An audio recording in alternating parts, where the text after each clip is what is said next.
Ed here with the Digital Digest, and today I wanted to share a quick update on my experience with the ZeroLemon Note 9 charger case. Now, for those of you that saw my unboxing, you already know they did furnish me with this. It is rated at 5,000 milliamp hours, so in theory, it should completely recharge your Note 9. And I've put it through, I think about 4 or 5 cycles of charging now to make sure that my numbers are accurate.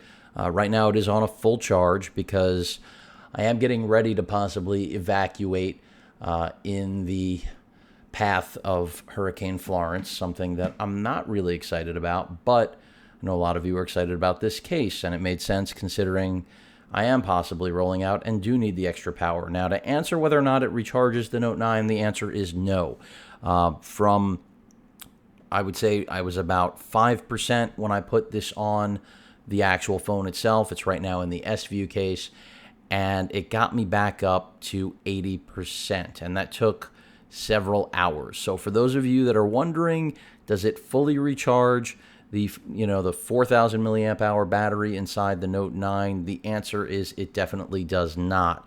However, is this a very good solution if you're in a position like I am right now, besides having power banks, battery banks, which I already have? Absolutely.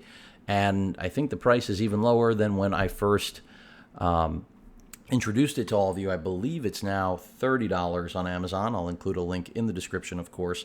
I'm popping out my Note 9 so that from the S View case so that you're able to see exactly how it docks, because that's another question I got a lot about the ZeroLemon, was how exactly do you get it in and out of the case without breaking the phone? And it's fairly simple, and that's the reason I'm bringing out the phone right now.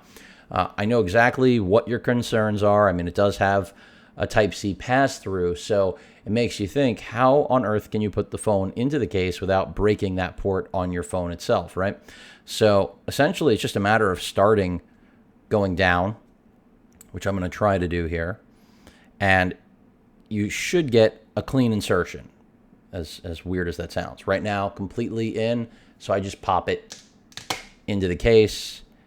I went to the camera, and I'm not going to turn on the charging, but if I do, it'll start to charge. Now, you probably are thinking the exact same thing about removal. How am I going to remove this without it breaking the Type-C port? Well, basically the same way you put it in. What I've been doing is just placing my fingers right here alongside the camera and popping the top out.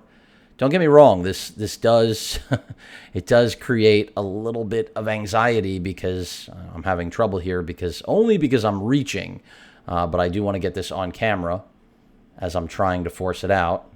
Again, sounds wrong. There it is. So accidentally pressed some buttons, but now you can see we're back in that original starting position, and it's as simple as sliding it out. And you can see this doesn't actually move.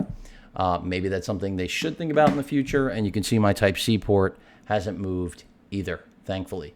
So is there the possibility, or is there a possibility that you could break your Note 9 with the ZeroLemon? Of course there is. It is plugging into your charging port. There's no question it could do damage. But the same can be said, of course, for the S View case. You can do damage not to your charging port, but, scratching the phone, the body, since it is all glass, all of that. But that pretty much wraps up my update. This may actually be my full review because, after all, I've put it through enough cycles. I do think it's worth the $30.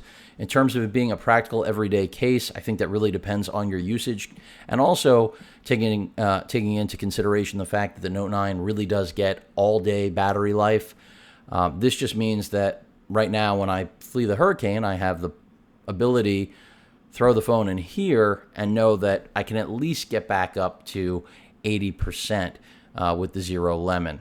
And then, of course, go into my power bank, so to speak, in order to fill all of the gaps, when we get into the tens of thousands of milliamp hours. But that pretty much rounds things out. So again, the ZeroLemon isn't going to get you to 100%, but it will get you to roughly 80, which is still very good for $30 US, and it does protect the phone, although at the expense, of course, of bulking it up. Any questions or comments, please feel free to post them. Hit that like button, and as usual, please feel free to subscribe. Later.